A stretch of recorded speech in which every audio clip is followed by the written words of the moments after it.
aí. Lamento, quer que faça o quê? Eu sou Messias, mas não faço milagre. Se ao final do meu mandato todos os brasileiros tiverem a possibilidade de tomar café da manhã, almoçar e jantar, terei cumprido a missão da minha vida.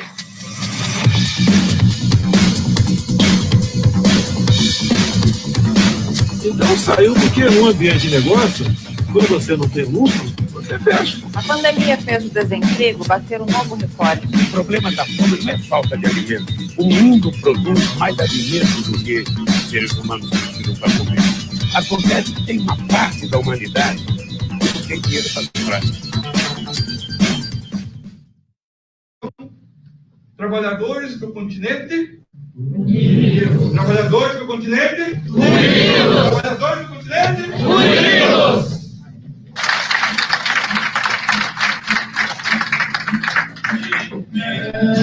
Vítimas da fome, de terra, bélicos da terra.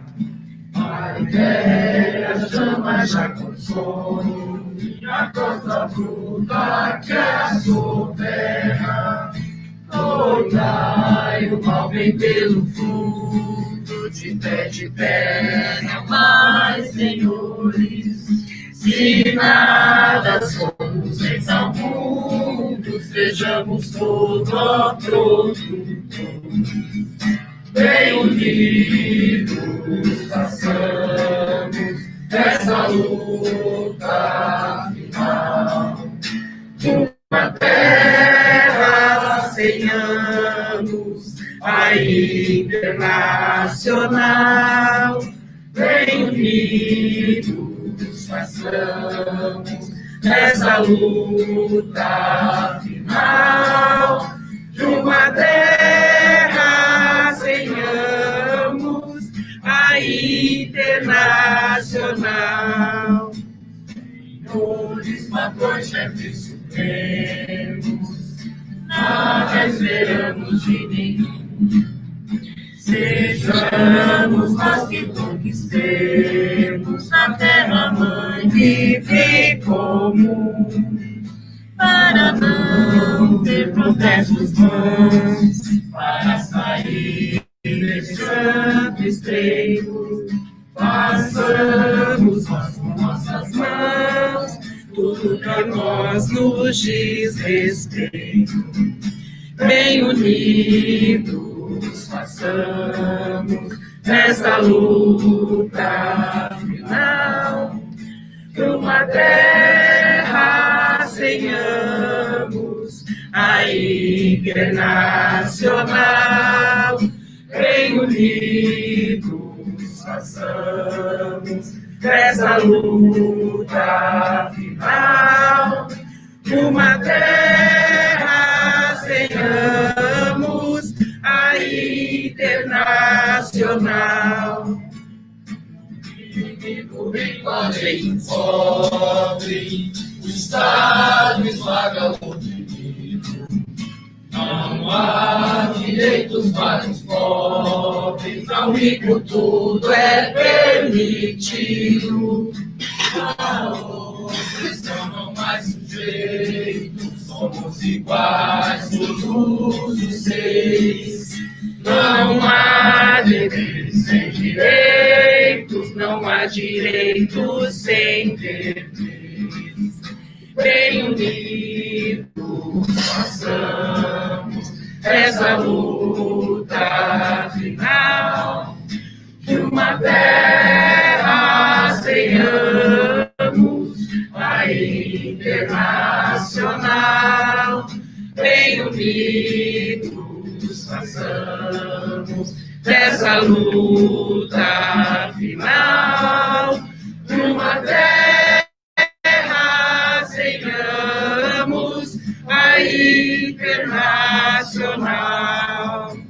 Uma terra, 100 anos, a internacional.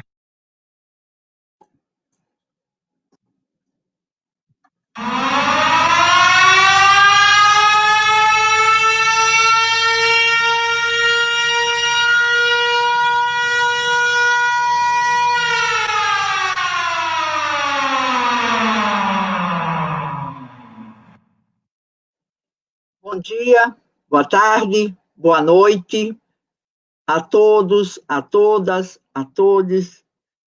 Esse é o canal da Central Única de Trabalhadores e Trabalhadoras da Bahia, num programa que foi pensado, submetido à direção da CUT Bahia, pela nossa Secretaria de Comunicação, Edmilson Barbosa, do SINDAI, que coordena a secretaria, apresentou para que nós, da CUT Bahia, toda sexta-feira, nos comunicássemos com os trabalhadores e com as trabalhadoras, na perspectiva de colocar os temas cruciais que estão afligindo a classe trabalhadora e que dizem respeito à responsabilidade da política nacional. Como nós estamos, a nível nacional, com uma política genocida, toda sexta-feira, a CUT Bahia traz o programa Sextou Fora Bolsonaro e está baseada na Constituição da República Federativa do Brasil, no artigo 88, que diz que o presidente da República tem responsabilidade perante a nação com seus atos, suas palavras e suas ações. E essa semana, o presidente da República, além de estar induzindo a população brasileira a não se vacinar, tem que responder pelo que está acontecendo no Amazonas, em Manaus, onde falta oxigênio e o povo está morrendo asfixiado.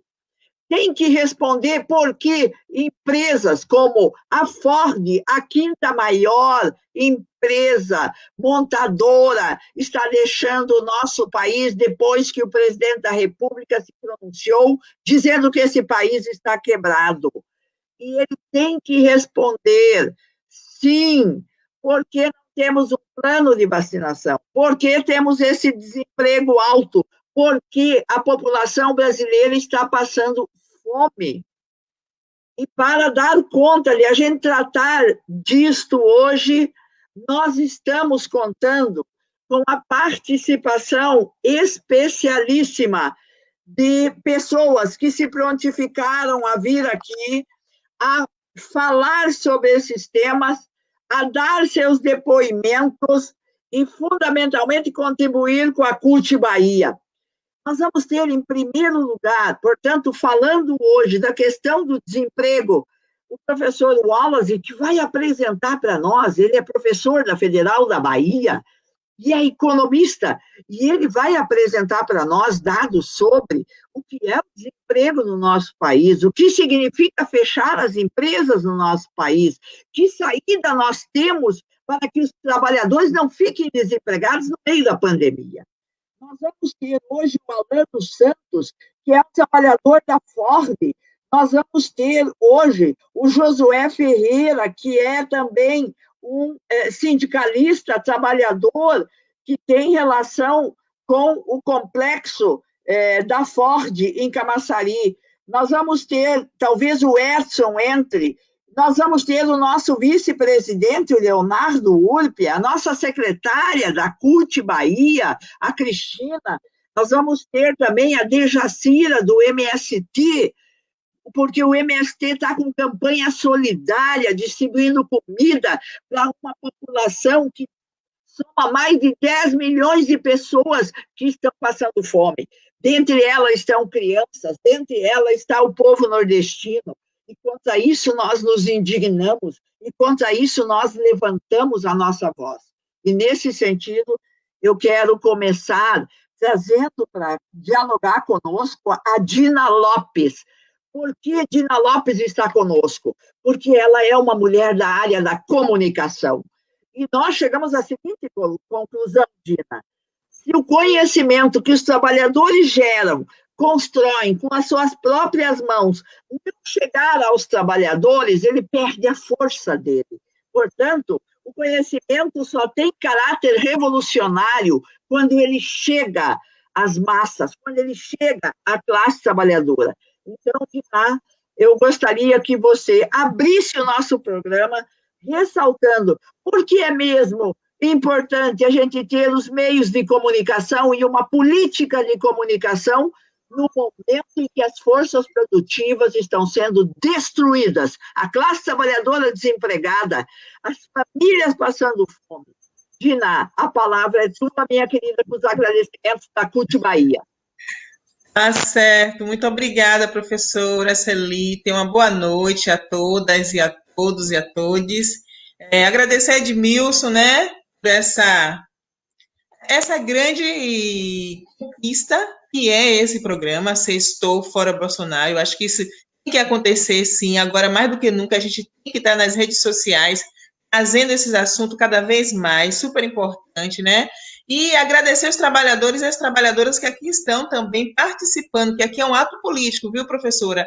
A senhora mesmo já trouxe tudo aquilo que é construído pelos trabalhadores e trabalhadoras nesse momento em que a gente está vivendo no nosso país. Isso tem que chegar até a grande mídia, porque a partir daí a gente começa a tomar fôlego realmente para uma revolução. A gente precisa entender que a comunicação ela é tão essencial para nossas vidas como tudo, né? Tomar banho, se alimentar. A comunicação ela é a chave. E os trabalhadores e as trabalhadoras precisam se fortalecer, se apropriar da comunicação. Todo o caminho, no período do presidente Luiz Inácio Lula da Silva e da presidência Dilma, foi dado para a gente se apropriar da comunicação. A comunicação, até trazendo para a gente não traz isso como prioridade. Por isso que a gente está vivendo esse momento, né? A nossa comunicação, ela tem que ser reta, direta, para que a gente entenda, né? A gente vê que a mídia convencional, ela manipula o tempo todo. Agora a gente tem uma TV aqui na Bahia, que é a TV Quirimurê, que a gente retransmite a programação da TVT, que traz uma comunicação clara e direta e real, entendeu? Às vezes a gente fica sabendo as coisas na realidade, porque a TVT se preocupa, que é a TV do trabalhador e da trabalhadora, né? Se preocupa em trazer essa comunicação. Então, como a senhora mesmo trouxe, se os trabalhadores e as trabalhadoras não se apropriar desse mecanismo da comunicação, e nesse momento que a gente tem para poder se apropriar as redes sociais. Então, é super válido esse momento aqui agora, né? Esse Sextou Fora Bolsonaro e sua turma, né? Super apropriado para que a gente possa ter a nossa voz e a gente falar exatamente o que a gente está entendendo da realidade, né? Porque vem alguns especialistas, a mídia convencional tem seus especialistas programados para poder falar aquilo que é para manter o povo alienado, né? Então, a gente sabe que nem sempre a comunicação das grandes mídias, elas são muito claras para a gente, né? Ou melhor, até dizendo, elas não são escuras, porque a maioria das pessoas negras e negros que escuta não se sente contemplada com essas informações. Então, a gente costuma dizer que a comunicação ela precisa ser escura e não clara, porque já está clara demais que a gente não consegue compreender. Então, é super importante a comunicação nesse sentido e nesse momento agora que a gente está passando, né? Toda a nossa solidariedade para o povo da Amazonas, né? Nesse momento difícil, e que tudo isso foi programado por um desgoverno, né? Realmente não teve toda uma preocupação em se estruturar para não chegar a esse momento que chegou na Amazonas, e a mídia, ela tenta agora, né, não trazer isso muito claro, tem uma confusão de entendimento, né, da real responsabilidade do governo federal sobre o que está acontecendo na Amazônia. A gente tem uma mídia que traz isso com mais fortalecimento e com mais clareza, que é a TVT, né, que é aqui agora o Sextou, e que é a TV Quirimurê, que é o primeiro canal da cidadania do Brasil que está na cidade de Salvador. Foi uma conquista, realmente, da sociedade civil organizada, e foi uma preocupação do governo federal, na época do presidente Luiz Inácio Lula da Silva e da presidenta Dilma, em fortalecer a comunicação cidadã democrática. Então, a TV Quirimurê, ela nasce dessa comunicação, né? Dessa proposta de uma comunicação democrática. Então, a gente tem uma mídia que nós podemos fortalecer para que as informações, para que as notícias, elas cheguem para o trabalhador e para as trabalhadoras de forma real. Nós temos, agora a gente precisa se apropriar, a gente precisa se fortalecer para que essa mídia, ela cada vez mais, ela tenha força, tipo a TVT, né, a TV dos Trabalhadores e da Trabalhadora de São Paulo. A gente precisa fortalecer essa mídia que está aí, que existe, que está vivendo as duras penas. A gente faz uma comunicação democrática, cidadã, porque a gente acha que precisa fazer, mas a gente não tem nenhum recurso para isso, que é a estratégia do grande capital, né? É não ter realmente essas comunicações que fortaleçam os trabalhadores, né? Que dê uma visão crítica dos trabalhadores e das trabalhadoras, para que elas possam entender a real situação. E a gente está aqui para isso. Então, assim, eu agradeço essa oportunidade de estar aqui trazendo mais uma vez a proposta da TV Quirimurê, trazendo mais uma vez a proposta de uma comunicação cidadã, participativa, solidária, e também uma mídia que dialogue realmente com a proposta real de fortalecimento da identidade dos trabalhadores e das trabalhadoras, e também o senso crítico, né? Que a gente precisa ter esse senso crítico apurado e passar isso, como a senhora mesmo trouxe. Se a gente não socializar, se a gente não trazer isso para a tela, praticamente a gente continua no mesmo estado, né? Então, essa é a proposta da TV Quirimurê, essa comunicação cidadã, professor. E agradeço muito estar aqui nesse momento, nessa grande conversa. Vou sair, mas vou estar escutando também, participando.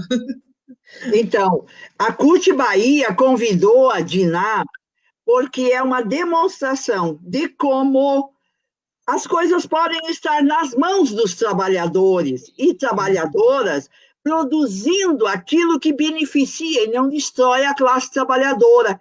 A comunicação precisa estar nas mãos da classe trabalhadora para cuidar daquilo que lhe diz respeito. Portanto, eu quero agradecer a tua presença.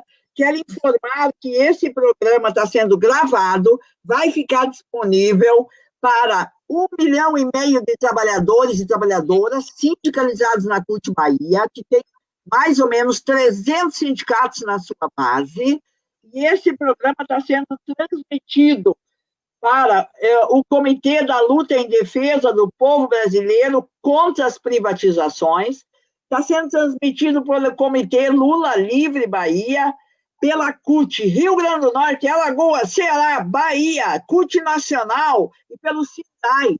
Então, tem uma rede enorme. Sim. Para colaborar, Diná. Eu vou chamar o querido Wallace. Wallace Lima é nosso professor baita batalhador. Tem ajudado muito nas suas análises em vários meios de comunicação. E a gente quer, professor, dialogar com o senhor, para que o senhor explique para nós a respeito dessa questão, o que está acontecendo, por que fechou essa fábrica, por que temos desempregados no meio de uma pandemia, o que nós podemos fazer? Nós podemos ocupar essa fábrica? Nós podemos estatizar essa fábrica? O povo está morrendo de fome. Vamos deixar o povo morrer de fome, professor Wallace? A palavra é sua, meu querido. Boa noite, Celi. Eu quero agradecer a Edmilson, né, a Diná, por ter a honra de participar desse momento com vocês, Celi. Principalmente pelo seu convite, eu fico muito honrado, lisonjeado também pelas palavras carinhosas, generosas que você fez em relação a mim, né? Eu agradeço muito. E o que eu tenho feito, na verdade, não é nada demais além da minha função e obrigação como professor de uma universidade pública, né? Eu acho que a função historicamente, da universidade pública é lutar pela sociedade, né? Ela tem a obrigação, ela tem que ter um compromisso. E o que eu tento fazer é isso. Eu acho que ainda faço muito pouco, preciso fazer mais, me engajar mais. Né? Eu acho que o país, hoje, ele está vivendo um dos momentos mais críticos de toda a sua trajetória histórica do período recente, né? E quando eu falo do período recente, após os anos 80, né, após a ditadura, talvez comparada aí à ditadura militar, o que nós estamos vivendo é uma situação extremamente delicada e grave. Nós estamos vivendo um caos do ponto de vista político, do ponto de vista social, do ponto de vista econômico, do ponto de vista sanitário.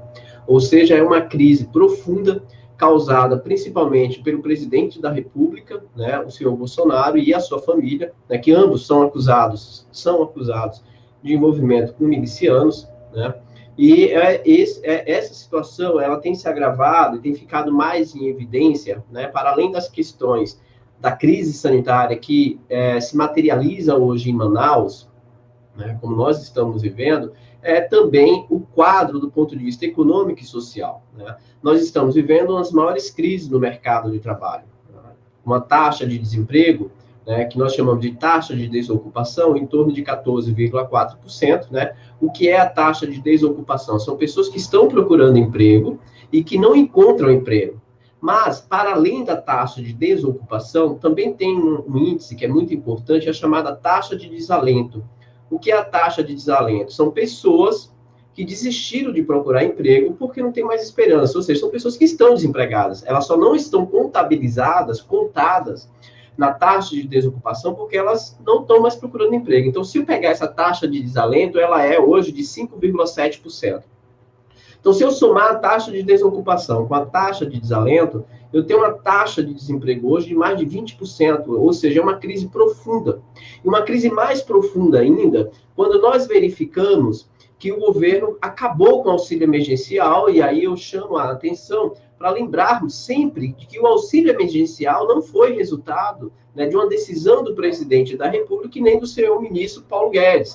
O auxílio emergencial no valor de R$600 foi uma imposição do Congresso, uma derrota do governo. Ou seja, se dependesse do governo, o auxílio emergencial que nós teríamos era apenas de R$200. O que eu quero dizer com isso é que se não tivéssemos um Congresso que atuou de forma correta, né, nós teríamos uma gravidade da crise muito maior, muito maior. Né? E qual é a problemática? Porque o Paulo Guedes e o senhor Bolsonaro apostavam todas as fichas que teríamos uma recuperação vigorosa em 2021, este ano. Entretanto, todos os sinais apontam, né, que, na verdade, 2021 possivelmente será pior do que 2020. Enquanto o mundo está começando o seu processo de vacinação com o Plano Nacional de Vacinação, e veja, o processo de vacinação é fundamental para a recuperação da atividade econômica, porque aí as pessoas podem sair do seu isolamento social e podem procurar seus empregos, assim como também o nível de atividade econômica for retomando. Mas, para além de não termos um Plano Nacional de Vacinação, o Brasil também não tem um plano de recuperação econômica. O governo acabou com o auxílio emergencial. Ao acabar com o auxílio emergencial, nós temos em torno de mais de 30 milhões de pessoas fora, né, da renda disponível que tinha feita pelo auxílio emergencial. Ou seja, agora, essas 30 milhões de pessoas vão voltar para a pobreza extrema e passar fome. Como saiu uma reportagem recente afirmando e mostrando, né, de que hoje no Brasil, comer carne e cozinhar em um fogão são artigos de luxo. É essa situação que nós estamos vivendo. Milhões de pessoas que tinham saído da pobreza extrema, com o crescimento econômico nos governos do PT, com a política de elevação do salário mínimo, dando poder de compra à classe trabalhadora, desde 2015, depois da implementação do golpe, né, articulada pela grande imprensa, pelo PMDB, pelo PSDB, pelo DEM, pelo PSD, todas essas articulações da direita, da centro-direita e da extrema-direita, né, do senhor Moro, da Lava Jato, né? Então, toda essa articulação que foi feita para derrubar os governos do PT, né, para transformar o país nisso, através da reforma trabalhista, da reforma da Previdência, do teto de gastos, e hoje nós estamos numa situação, né, que, sem dúvida nenhuma, se tivéssemos em outros governos com o mínimo de civilidade, né, nós não estaríamos, mesmo no cenário de Covid, numa situação de uma crise sanitária e social como essa, eu não tenho dúvida disso. Né? O que nós temos hoje um presidente que tem sede por sangue, né, tem prazer em ver mortes, né, que exalta a morte, né, que está ignorando as milhões de pessoas mortas, mais de 200 mil pessoas que já foram ceifadas, que perderam suas vidas, as dores de várias milhares de famílias que estão perdendo suas vidas para a Covid, por uma irresponsabilidade e por uma ausência de política sanitária, além da crise social. Então é uma situação extremamente delicada e que esta semana se acentuou muito e veio muito mais à tona para que as pessoas talvez percebessem isso com o fechamento de empresas. A IOC, que fechou essa semana, né? A Ford, que fechou essa semana, aquelas lojas de luxo, embora seja de luxo, mas gerava emprego, a gente tem que ter clareza disso, né? Gera emprego, a Forever 21, né, que é uma loja de luxo da classe média alta, mas que gerava emprego para a classe trabalhadora.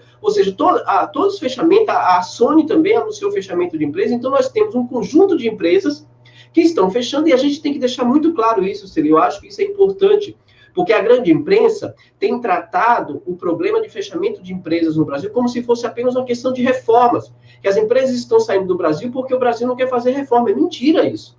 As empresas estão fechando porque o Brasil está com o mercado interno em crise, porque o Brasil não tem perspectiva nenhuma de recuperação. Essa é a verdade. É esse que é o principal motivo das empresas estarem saindo do país. Não há perspectiva nenhuma. Ninguém pode nos garantir que vai haver qualquer tipo de retomada de crescimento econômico. Se o Congresso hoje não retomar, né, o seu papel de protagonista para combater um genocida que está na presidência da República, milhões de pessoas vão morrer pela crise sanitária e milhões de pessoas vão morrer pela crise econômica, social. Esse que é o fato. Né? Então, eu acho que são problemáticas que, lamentavelmente, por causa da Covid, nós não podemos fazer o que seria mais importante agora, era ir para as ruas, né? Porque isso é colocar a vida das outras pessoas em risco, embora os movimentos sociais estão se arriscando, colocando a sua vida em risco, mesmo assim para ir às ruas, mas isso limita muito a capacidade de grandes manifestações, que era o que nós precisaríamos agora. Grandes manifestações para pressionar o Congresso pela derrubada do Bolsonaro, porque é um genocida. Existem vários elementos, mas muitos elementos para que ele saia do poder. Wallace, nós estamos aqui no chat com muitas pessoas de vários lugares do país. A Banda Evangelista, o Geraldo Fontanes, nós estamos com a Cristina, que vai entrar, o Antônio Capila, que é do Movimento Negro, a Jimenez, que também vai entrar, a Edileuza Alves da Silva, que é uma grande batalhadora do movimento de defesa dos serviços públicos, enfim, muitas pessoas.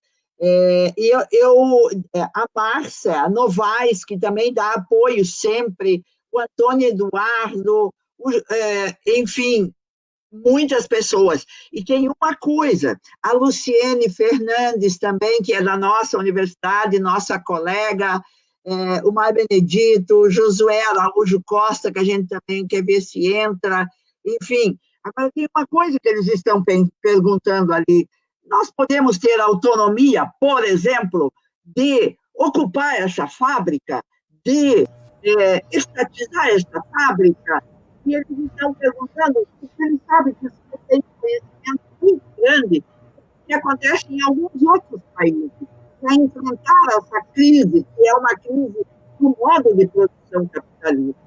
Qual é a sua opinião? Você acha que o governador tem que endurecer e dizer: vocês receberam terreno, vocês receberam incentivos, vocês usaram nossa mão de obra, agora não pode, que nem um bagaço de cana, jogar fora e ir fora.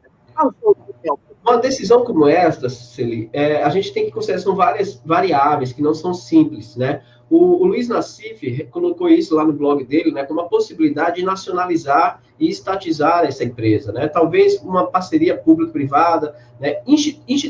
Vários elementos legais existem, porque a Ford tem dívida com o Estado, com o governo federal. Então, isso dependeria muito mais do governo federal do que do governo do Estado, isso é fato, né? Agora, veja, a indústria automobilística é um setor que nós chamamos na economia muito oligopolizado. O que eu quero dizer com isso? Com poucas empresas dominando esse mercado. Então, vamos supor que a gente nacionalizasse esse setor, né? Qual é a possibilidade que nós temos? É uma pergunta, eu não estou fazendo nenhum tipo aqui de constatação, de afirmação, mas é um elemento. Por exemplo, as empresas mais maduras, que já têm uma escala de produção muito grande, marcas internacionalizadas, podem boicotar uma empresa estatal brasileira ainda com uma escala de produção menor. E isso pode dificultar a sobrevivência dessa empresa. O que eu quero dizer com isso é que, para que isso aconteça, nós temos que ter um plano nacional de fortalecimento. Não basta apenas o governo do Estado ter interesse nisso. Tanto é que o governo do Estado anunciou que está buscando parcerias com empresas chinesas, né, para tentar manter essa planta, porque é uma planta moderna. Eu conversei recentemente com os engenheiros da Ford e eles deixaram claro, professor, a gente tem uma planta moderna, né, muito moderna, capaz de avançar, inclusive de transitar de um motor a combustão para motor híbrido ou elétrico, se for necessário, que no curto prazo eu não acho que seja esse o motivo, dado que ainda o número de carros elétricos no mundo é muito pequeno, entende? Agora, é um processo que depende fundamentalmente também do governo federal. Lamentavelmente, eu acho que é viável, eu acho que é possível, mas isoladamente, eu acho muito difícil uma empresa como essa sobreviver. Portanto, seria necessário um processo de uma política ampla nacional de desenvolvimento que envolvesse fortalecimento de cadeias produtivas correlacionadas para dar força à Ford, né? Para dar força a essa empresa, para que essa empresa pudesse ter mais autonomia ou, ao mesmo tempo, né, ela ter a capacidade de internalização do conhecimento, da inovação, não ficar dependendo de fontes e fornecedores externos, porque ela pode sofrer o boicote. Imagine vocês, vamos supor que esta empresa queira comprar chassi, né, de uma fornecedora. E aí, uma empresa maior vai chegar para essa empresa e dizer assim, olha, você não vai vender chassi para essa daí, porque senão eu deixo de comprar na sua mão. Como essa outra empresa já tem uma escala global, já tem uma escala de atendimento de mercado internacional muito grande, o poder político de ela bloquear o acesso a esses bens é muito grande. É isso que nós vemos. O capitalismo, ele é assim. Então, condições objetivas temos, mas a gente tem que construir. E, falando isso do ponto de vista isolado do governo do Estado, eu não acho que seja tão simples assim. Agora, se tivéssemos, sim, um governo articulado com um projeto, né, de soberania, de desenvolvimento, em que ele pensasse toda a cadeia de produção e como articulá-la, eu acho que seria viável, sim. O Wallace, meu querido, é muito importante a gente ouvir a tua opinião, mas também escutar os trabalhadores. Eles vão ter assembleia terça-feira.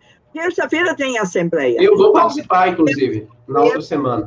Isso, solidários, nós temos que estar lá. E eu vou chamar agora, tu pode ficar mais um pouquinho com a gente? Claro que sim. Fica com a gente aqui, porque eu vou chamar o Alan, e depois, se for possível, o Josué, que são trabalhadores da Ford, para depois, então, chamar a nossa querida Dejacira, do MST, e daí a nossa Cristina, que é a nossa secretária-geral. Alan, você consegue me ouvir, Alan? Você que é trabalhador da Ford, você que está sentindo na pele o que significa agora ser decidido da noite para o dia. Então, eu gostaria que você colocasse um pouco para todos os trabalhadores que vão nos escutar, as trabalhadoras, o que significa da noite para o dia você ficar sabendo que tu está desempregado, da noite para o dia, uma empresa dessas, da quinta maior montadora, com 102 anos de Brasil, fechada. Então, como é que isso está impactando as famílias? Como é que isso está chegando até vocês? Mas, fundamentalmente, o que é que tem que fazer, na tua opinião, Alan? É de que passos nós temos que dar agora, como trabalhadores da Ford e também nós que queremos ser solidários com vocês. A palavra é tua, Alan.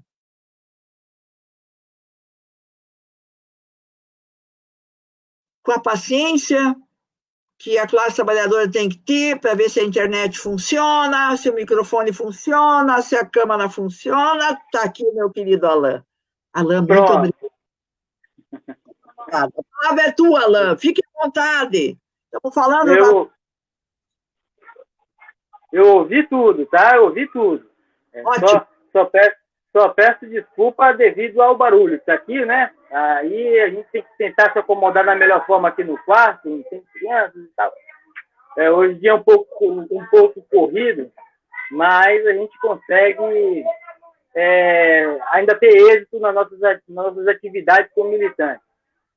Pois bem, respondendo primeiramente, né, boa noite a todos aí. Agradeço mesmo a oportunidade, ao espaço, né, que nós, trabalhadores da Ford, estamos tendo nesse momento, em vários fóruns, né, principalmente para mostrar a nossa tristeza, né, porque realmente, como foi dito aí por ti, da noite para o dia, né, muitos estavam preparados para retornar suas atividades na terça-feira, porque na segunda-feira foi o feriado aqui no nosso município, e de uma hora para outra nos dão esse comunicado aí, já no final da segunda-feira. Na terça-feira já entramos em assembleia, e aí começou, tem gente ainda que tenta se beliscar para tentar se realmente é verdade, se isso mesmo é verdade, se não contávamos isso, ninguém de certa forma conta, né? Porque a família fica surpresa, né? Que já tem seus filhos assim de 8 a 10 anos, os filhos, principalmente, que já teve a oportunidade de adentrar a fábrica para conhecer onde seus pais trabalham, né? E ficaram encantados, que até a companhia tem esse programa de levar os filhos, os trabalhadores, para conhecer onde seus pais trabalham, e de repente, papai, mamãe, você não trabalha mais, a Ford foi embora, como é que pode? O que é isso? É verdade? E aquele pranto, né? É difícil mesmo. Olá, meu querido, nós tivemos oportunidade de, já desde a terça-feira, acompanhá-los, o ato lá na Assembleia, e nós queremos dizer que a CUT Bahia, ela está solidária a vocês, a CUT Bahia está mobilizando todos os sindicatos da base da CUT na Bahia. A CUT Bahia vai fazer uma reunião amanhã, foram convocados os sindicatos para que a gente possa, então, dar apoio incondicional às decisões de vocês. Se vocês decidirem ato, piquete, ocupação, o que vocês, como trabalhadores e trabalhadoras da Ford, que são 5 mil, né? 5 mil trabalhadores. O cálculo é que, em relação às firmas terceirizadas, esse número vai para 12 mil trabalhadores. Mas tem um cálculo, e depois o professor Alves pode ajudar a gente. Tem um cálculo que diz que quando você desemprega, fecha uma fábrica e desemprega 5 mil, atinge mais, cada trabalhador desempregado atinge mais 7 trabalhadores desempregados. E, portanto, o cálculo é de 60 mil trabalhadores. E a perspectiva é de que Camaçari vire uma cidade fantasma, com a saída desse complexo. Então, meu querido, o que vocês estão assim, pensando em encaminhar para enfrentar, para vocês não perderem o emprego? Sim, a gente tem, até realmente, não fazendo uma correção, mas o cálculo final de 12 mil é justamente esse. São 5 mil trabalhadores Ford, realmente dito, Ford, mas dentro do complexo ainda tem outras empresas chamadas sistemistas, parceiras, né, que aí a gente consegue chegar em um número de 3 a 4 mil trabalhadores que salarialmente recebem os mesmos benefícios dos trabalhadores da Ford. E aí as autopeças que vêm para aumentar esse cálculo a chegar a esses 11, 12 mil trabalhadores, né? Como pauta para encaminhamento, realmente a gente estava até no aguardo no qual a diretoria nossa do sindicato fosse colocado pelo menos uma parte na Assembleia, mas infelizmente não foi possível ser colocado por algum motivo ou outro, né? Mas pelo menos para que os trabalhadores ali presentes sabessem o que realmente seria encaminhado na mesa de negociação, uma vez que tudo indica que não há meios de se voltar atrás. A companhia, de fato, já se retirou, os investimentos que provavelmente viriam para cá já foram transferidos para a Argentina e Uruguai, como realmente já foi dito em vários meios de comunicação. Então, a gente, como pauta, a gente busca um meio de minimizar o impacto econômico aqui da nossa cidade e da região metropolitana como um todo. Isso, na real, a gente quer. Como pauta, é um valor significativo, usando também como parâmetro, como início de negociação, a das outras companhias. Por exemplo, já houve uma negociação em Taubaté. A gente, claro, inclusive Ford, né? Inclusive Ford. A negociação de lá já foi muito bem mais adiantada, muito bem avançada, e a pauta foi tirada direto do chão de fábrica, né? E aqui a gente não teve como tempo hábil, creio, para poder fazer essa conversa, esse diálogo. Eu creio que esse tempo hábil foi dessa terça-feira da Assembleia, da porta da fábrica, até essa próxima terça-feira que vem. Então, nós estamos no aguardo para que o sindicato nos convoque até que, se for necessário, aí, para o sindicato, ou até o nosso clube dos metalúrgicos, que tem um espaço bem maior, para a gente discutir essa pauta, para que os trabalhadores se sintam, de fato, representados. Então, eu digo de antemão, nós temos como encaminhamento de pauta algo que realmente seja significativo e posso dizer valores, né? Mas a gente posso dizer algo que seja um pouco significativo para a gente minimizar esse impacto financeiro direto, tá? Ok. A gente pode... Pois não? Pode falar, Alan. Fala, meu querido. Além disso, no caso, só para acrescentar essa questão de minimizar o impacto, trabalhador muito, mas está muito, só para esclarecer bem isso aqui, o trabalhador aqui em Camaçari, na região metropolitana, estão muito preocupados com a questão do plano de saúde. Hoje, eu acho que o trabalhador, nesse momento de pandemia, e ainda com as escolas fechadas e tal, eles estão muito preocupados com a questão do plano de saúde. Além, claro, do prato que vai colocar a comida na mesa. Mas essa de a priori. Então, os trabalhadores têm um anseio que, no meio dessa negociação, também saia algum benefício de plano de saúde, que pelo menos 12 meses, os trabalhadores que já iniciaram algum tipo de tratamento, ou estão concluindo o tratamento, possam, de fato, concluir ou iniciar algo e ficar um pouco mais tranquilo, né? Esse o segundo ponto de encaminhamento que nós, trabalhadores, nós temos um seio que também seja colocado na mesa de negociação, bem semelhante às outras, às outras empresas e companhias.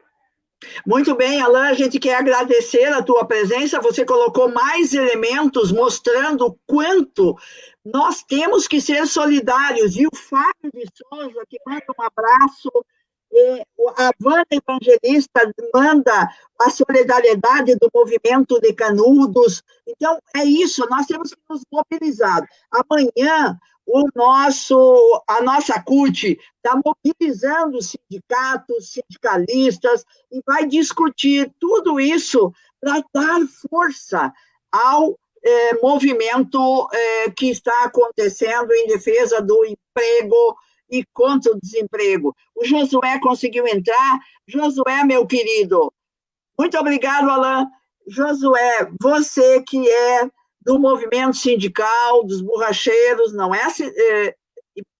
Fala um pouquinho para a gente, de maneira bem assim, resumida, como é que você está vendo esse problema do desemprego e o que você vê que tem que ser encaminhado como ação concreta. Ao passar a palavra para você, eu quero registrar a presença de vários diretores aqui da CUT, tá?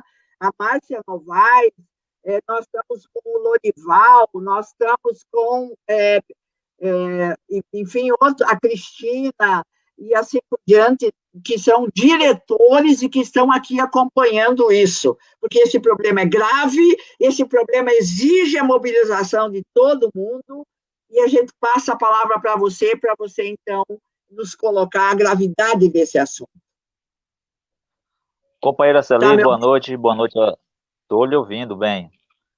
Uma boa noite para todos aí que estão nos acompanhando, participando, os companheiros aí do movimento sindical. Mas assim, companheira, primeiramente fora Bolsonaro também, né?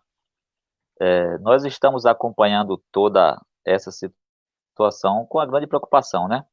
Camaçari é uma cidade de 300 mil habitantes, e como o companheiro Alan falou, que é um trabalhador, é um companheiro da Ford, companheiro que faz parte da oposição metalúrgica aí, e Camaçari é uma cidade de 300 mil habitantes, que será impactada grandemente com a saída da empresa do município, não só Camaçari, mas toda a região metropolitana, uma vez que nós temos inúmeros trabalhadores, né, que é das cidades da região e que vem, se desloca de Dias d'Ávila, de Simões Filho, de Lauro, da própria capital Salvador e de outras cidades, se desloca para trabalhar na Ford Camaçari.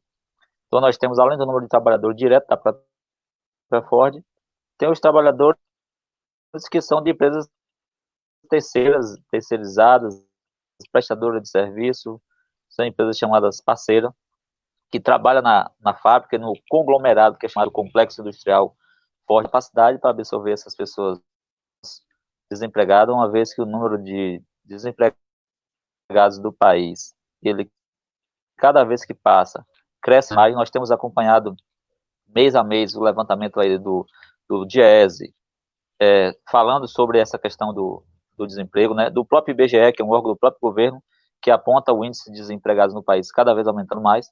E em Camaçari vai dar um baque, porque o comércio do bairro ele vai sofrer, né, o pequeno comerciante, a padaria do bairro, o mercadinho, o barzinho da esquina, o vendedor de lanche, a loja de confecção, a loja de calçado, o posto de combustível, porque é um fluxo em torno de 10 mil pessoas que moram na cidade, que será impactado com a demissão da Ford, com o fechamento da fábrica. Então a gente vê muito preocupante. Para você ter ideia, Camaçari é uma cidade de 300 mil habitantes, na sede, que nós chamamos, tem a região de sede de Orla, tem apenas uma UPA.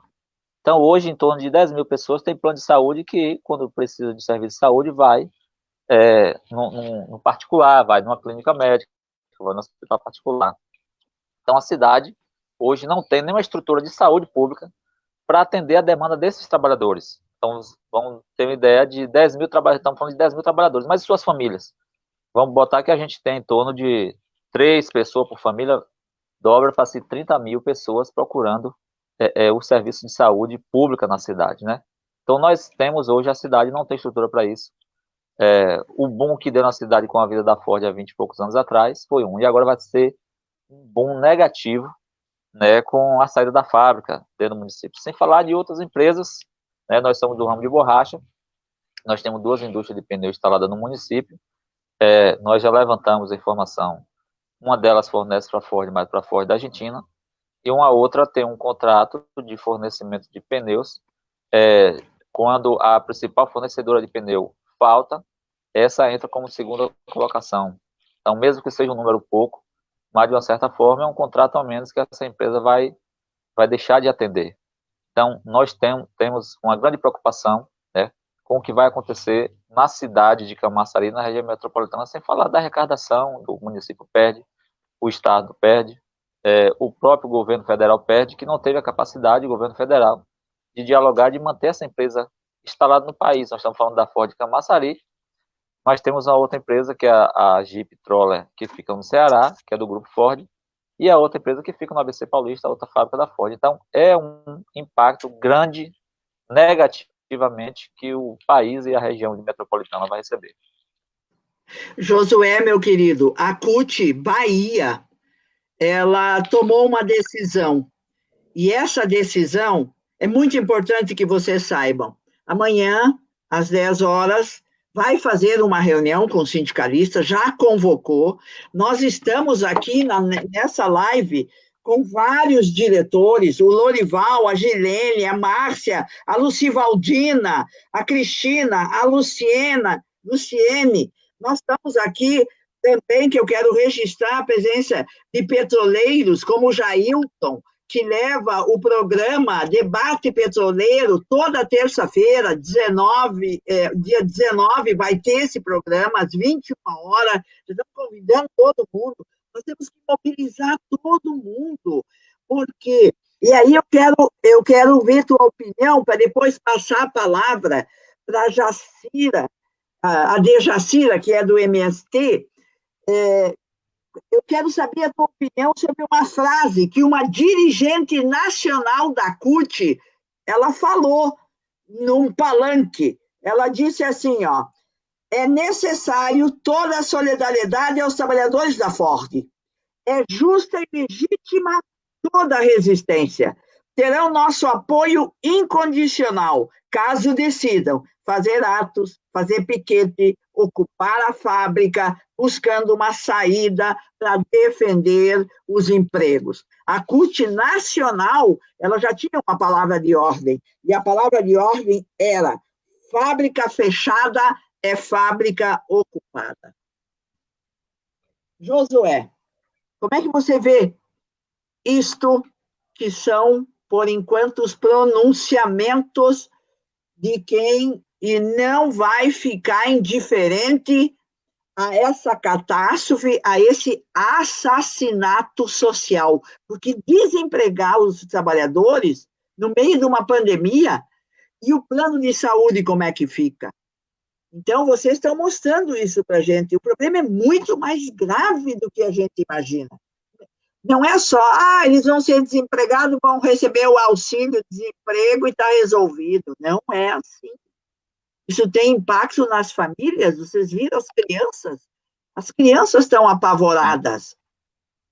Então, meu querido, para a gente fechar a tua participação, e tu fica conosco mais um pouco, para a gente poder ouvir o que as companheiras têm a dizer também, por isso que significa gerar fome. Desemprego vai gerar fome. A palavra é tua, meu querido. Companheira Celi, claro e evidentemente, nós sabemos que a CUT, como a maior central do Brasil e da América Latina, não ficaria fora de uma luta dessa, né? A CUT e nossos sindicatos são sindicatos guerreiros. Estamos aqui, né, para apoiar a luta dos trabalhadores da Ford. Agora é a luta de todos os trabalhadores de todas as centrais, né? Nesse momento é o momento de nós unir força e em busca de ajudar esses companheiros da melhor forma possível que nós pudermos, né? Nós do Cine Borracha já estivemos presentes lá na terça-feira, apoiando juntamente com os companheiros metalúrgicos na Assembleia. Ontem estive conversando com o companheiro Alan, que é funcionário da Ford, e na terça-feira acho que vai ter uma assembleia programada em Camaçari, nós vamos estar participando, uma vez que os companheiros metalúrgicos são co-irmãos, são parceiros, sempre estivemos apoiando, e eu tenho certeza que a CUT não vai medir esforço para, de alguma forma, tentar ajudar e conduzir os companheiros metalúrgicos da melhor maneira possível, porque, como você falou, em plena pandemia, o número de desempregados aumentando no país, o número de dificuldade das pessoas aumentando, eu acho que essa empresa multinacional, que é a Ford, não teve nem um pouquinho de compaixão dos seus trabalhadores, que durante mais de 20 anos dedicaram suas vidas a produzir, né, a gerar lucro, porque empresa nenhuma se instala em lugar nenhum que lá não tenha lucro. Então, isso que a empresa está falando, que não está tendo lucro, que é prejuízo, é mentira, porque ninguém mantém uma empresa do porte como Ford funcionando. Ela tomou essa decisão, uma vez não tem imposto, mas ela também não pensou não tem a alíquota do imposto zerado, mas ela não pensou nas vidas dos trabalhadores que cuidaram tanto, que gerou tanta riqueza. Enquanto ela deu para sugar, como diz a história, o suor desses trabalhadores, o sangue desses trabalhadores, elas ficaram. Quando ela viu que não dava mais, descartou as pessoas, como a gente joga no lixo um papel, um copo, descartável, seja lá o que for. Então, eu tenho certeza que a CUT está tomando a decisão certa, e nós, enquanto sindicato cutista que somos, estaremos juntos aí para apoiar essa luta. E amanhã estaremos presentes aí na reunião, eu já recebi o comunicado aqui, e estaremos aí para contribuir no que for preciso, para a gente continuar sempre na luta, como sempre foi. Josué, a gente quer agradecer muito a tua presença e a gente quer dizer que da tua fala e da fala do Alain e da fala do Wallace fica muito, mas muito evidente que nós temos que defender o SUS. Nós precisamos defender o SUS. Verdade. Nós precisamos ter mais UPAs em Camaçari, na região metropolitana, que tem 13 municípios, que tem 4 milhões de habitantes, e nós precisamos, sim, defender os serviços públicos e não fazer o que o governo quer agora, botar a reforma administrativa para desempregar, principalmente, os trabalhadores do serviço público municipal. os trabalhadores do serviço público estadual. Nós temos que estar junto. Essa tua frase, ela é uma frase fundamental, vamos estar juntos. E, na sequência, eu gostaria de que viesse conversar conosco, porque desemprego gera o quê? Falta de recurso para botar o pão na mesa, vai gerar fome. E aumentou no nosso país o número de trabalhadores com fome. A maioria mora no Nordeste do Brasil, a maioria é criança. E isso significa que nós temos que pensar como, enquanto classe trabalhadora, nós vamos dar conta disso. Então, eu queria ver se a nossa querida Dejacira Araújo, que é uma liderança do movimento dos trabalhadores rurais sem terra, e por que trazê-la? Porque tem um movimento de solidariedade que, a nível nacional, está combatendo pelo fora Bolsonaro, está combatendo contra a violência, está exigindo testagens, vacina para todos, está exigindo que não se aumente o preço da comida, que tenha comida na mesa para todos. Então, eu quero agradecer a todos vocês que estão aqui no chat, e eu quero ver se a nossa querida Dejacira pode entrar agora, Edmilson, para que ela nos fale um pouquinho sobre as bandeiras e as ações concretas para sermos solidários com a classe trabalhadora.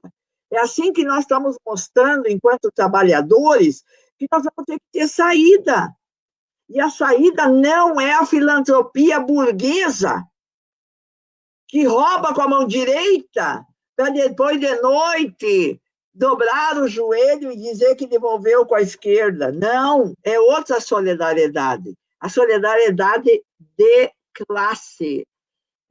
Nós constatamos, então, que a nossa Dejacira está com problema na internet. Vamos ver a Cristina. A Cristina é a nossa secretária-geral da CUT. É uma mulher que tem participado muito fortemente e, principalmente, e eu tenho muito orgulho, Cristina, de estar ombro a ombro com você, lutando para anular todos os processos contra Lula. Todos os processos. Cristina, você que é secretária-geral da segunda maior seção da CUT brasileira.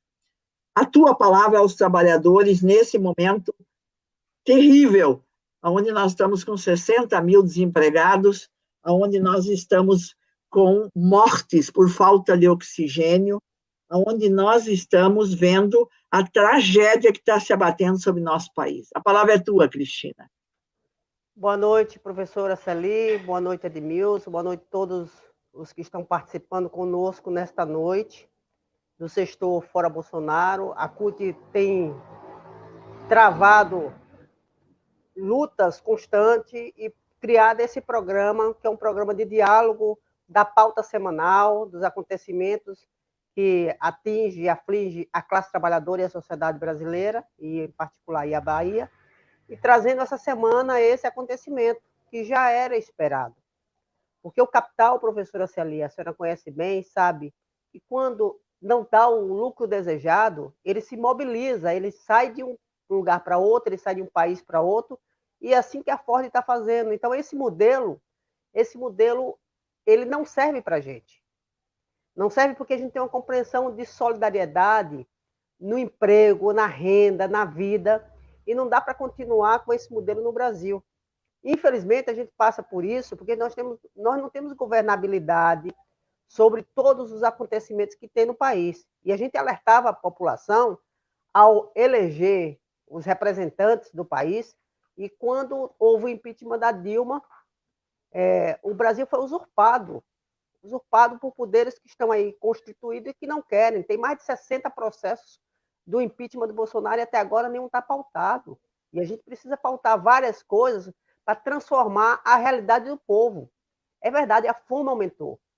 O desemprego na Ford vai também ajudar nesse processo do aumento da fome. As pessoas, com o fim do auxílio emergencial, começam a passar fome e vão passar mais fome ainda. Então, aquilo que a gente não via no Brasil de 2003 para cá, com a eleição do Lula, a eleição da Dilma, o Brasil injetando novos empregos, mais renda, o povo tendo acesso à renda, ao dinheiro, ao trabalho, as pessoas compram, as pessoas produzem, as pessoas se desenvolvem. E o fim desse modelo, para o modelo neoliberal capitalista, significa dizer que nós vamos retroceder. Estamos retrocedendo na década de 80. E esse processo de retroceder implica na vida de todos os trabalhadores e de toda a sociedade. E agora, em particular, nossa grande solidariedade aos trabalhadores da Ford. São mais de 60 mil trabalhadores, diretos ou indiretos, que estão impactados com isso. Ouvindo o companheiro Josué, ouvindo todos os que me antecederam aqui, a importância da CUT estar presente nessa luta, porque a CUT foi feita para isso, a CUT foi feita para lutar, a CUT foi feita para denunciar e denunciar o tempo todo. Anunciar o que tem de bom e denunciar o que tem de ruim. A CUT tem que protagonizar essa luta, sim, porque ela faz parte disso, ela foi criada para isso. A CUT foi criada para juntar os movimentos sindicais, para juntar os trabalhadores e fazer processos de transformação. E essa fome, essa conta a gente não paga, professora Celi. Essa conta não é nossa. E a gente tem que dizer, essa conta é de quem? Essa conta é do Guedes, essa conta é do Bolsonaro, essa conta é de todos, é da Rede Globo, essa conta é de todas as forças que trouxeram para o país esse descaso, essa conta é de Dória e de tantos outros por aí. E a gente não vai pagar isso, essa conta é da ACM Neto na Bahia, essa conta é desse povo que cria esse modelo e que quer dar sustentação a esse modelo, a sustentação é de exclusão. Esse modelo faz com que nós, da classe trabalhadora, nós que pensamos o povo e queremos gestar solidariedade, e a gente não está falando de solidariedade agora. Quando iniciou a pandemia, a CUT tirou uma linha de solidariedade. O 1º de maio de 2020 foi um ato de solidariedade. E solidariedade, sim, pensando em alimentos. A gente distribuiu alimentos para a classe trabalhadora. E a gente falou, olha, nós temos que, a partir de agora, ser mais solidários com a população, com os trabalhadores. Por quê? Porque a gente sabia que a fome ia aumentar. A gente sabia que o auxílio só existiu até então, graças à força do movimento dos partidos de esquerda que se uniram e pautaram dentro do Congresso. Esse fim desse auxílio agora vai aumentar a fome. E esse desemprego na Ford ajuda a aumentar mais a fome. Então, professora, nós estamos em uma situação extremamente difícil e é por isso que criou o Sextou Fora Bolsonaro, porque nós denunciamos o tempo todo a ilegalidade dos processos contra o companheiro Lula. E nós não queremos o Lula apenas porque Lula está solto, não queremos Lula só solto. Nós queremos o Lula solto, livre, com direito à voz, com direito a voto, com seus direitos garantidos, porque sabe que não tem ninguém para bater no Lula no embate político, na defesa de uma sociedade com soberania. O que está acontecendo com a Petrobras, na Bahia e no Brasil, o que está acontecendo com as nossas empresas públicas, a reforma trabalhista, e agora a reforma administrativa, o caos está feito. E nós não vamos assumir esse caos, mas nós vamos denunciar. E nós vamos continuar lutando nessas denúncias, porque nós estamos aqui para isso. Nós escolhemos um lado, professor, e o lado está correto. É o lado dos trabalhadores, é o lado dos pobres, é o lado da inclusão. Por isso eu fico muito satisfeito em saber e fazer parte dessa campanha de redemocratização do nosso país, de redemocratização da história, de inclusão de todas as pessoas, de todas as formas, de todas as culturas. É para isso que a gente existe, para estar na linha de frente desse trabalho. Cristina, minha querida, você está expressando nas tuas palavras uma força que essa semana nós vamos ver, sim, na imprensa operária. Eu recomendo que todos e todas acessem a imprensa operária. Por quê? Porque nós vamos estar mostrando que esta conta não é nossa, que nós não vamos pagar isto com a morte, com a desilusão dos nossos filhos, nós não vamos pagar isto, porque nós já perdemos os nossos direitos. E o Paulo Guedes e o Bolsonaro dizendo, se nós fizermos reforma administrativa, se nós fizermos a reforma da Previdência, se nós fizermos a reforma trabalhista, vai aumentar emprego, não vai aumentar. E essa decisão de fechar é uma decisão dos imperialistas tomada fora do nosso país e que está impactando terrivelmente a classe trabalhadora. Então, as tuas palavras é para animar a gente, é para amanhã todos que puderem, sindicalistas, diretores, comparecer na reunião, para a gente se preparar para poder, solidariamente, na terça-feira, estarmos junto com os trabalhadores da Ford, na Assembleia, e apoiando as decisões deles. A decisão de não ter desemprego, a decisão de não fechar a fábrica, a decisão de não perder direitos. Cristina, minha querida, eu vou chamar o professor Wallace de novo, eu não sei se o nosso querido Barbosa consegue botar os outros companheiros que ainda estão para se despedir. O senhor viu, professor Wallace, o quanto é trágico, o quanto é terrível. Imagina a sua filha, o seu filho, chegar e dizer para o senhor, destruíram a Universidade Federal? É a mesma coisa. Destruíram o local de trabalho, de onde vem o pão, os direitos.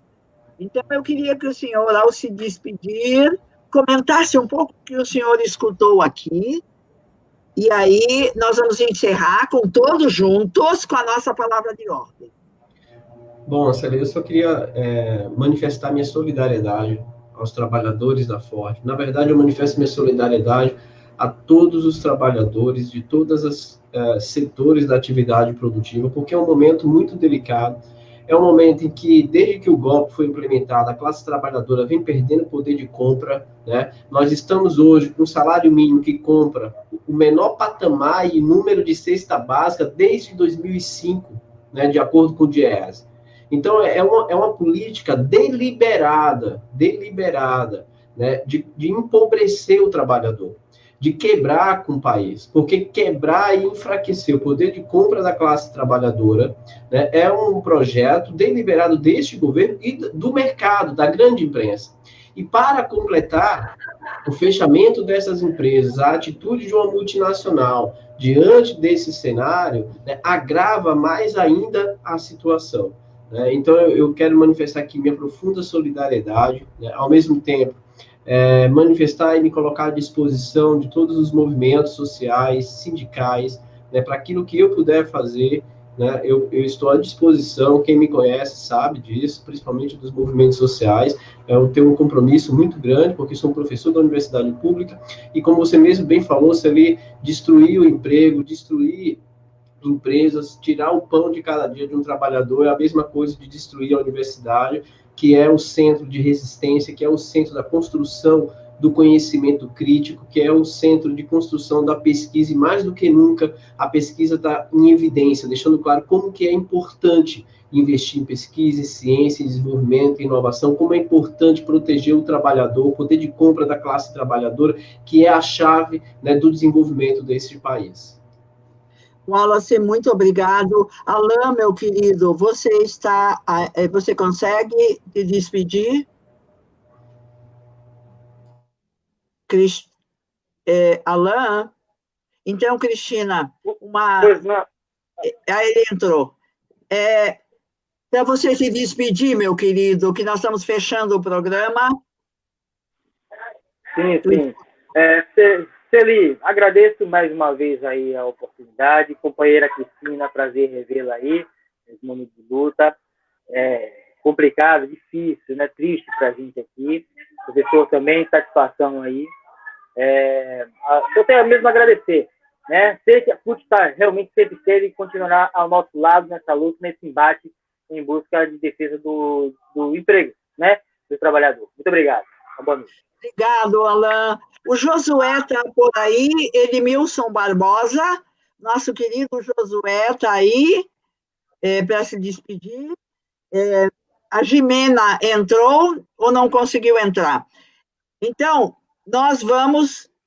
ela não entrou. Então, nós vamos encerrar o nosso programa. Veja só, meus queridos, esse programa não é um programa da Rede Globo, da SBT, da Record, enfim, dessas empresas privadas de comunicação. É um programa que está nas mãos de homens e mulheres que não se calarão, que estão indignados e que vão para a rua. Hoje teve reunião nacional da CUT e para organizar a campanha para deter a reforma administrativa. E o tom foi elevado. Não dá para ver os trabalhadores morrendo, não dá para ver os trabalhadores desempregados e as trabalhadoras, não dá para nós acharmos que o Bolsonaro vai levar a sua política genocida sem não ter nossa resistência. Então, nós vamos terminar o nosso programa agradecendo a todos que compareceram. Hoje teve muita gente, o Wallace já tem novos convites para você, já tem gente te convidando aí. Mas vamos terminar com a palavra de ordem da CUT Bahia. Palavra de ordem tem por trás toda uma explicação científica, e essa palavra de ordem é pelo fim do governo Bolsonaro. 3 vezes, alto e bom som, como se nós estivéssemos no meio da rua, onde estaremos amanhã ou depois. Fora Bolsonaro. Fora Bolsonaro! Fora Bolsonaro! Fora Bolsonaro! Fora Bolsonaro! Obrigado.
Até a próxima sexta-feira. Sextou, fora Bolsonaro. Muito obrigado. Edmilson, muito obrigado.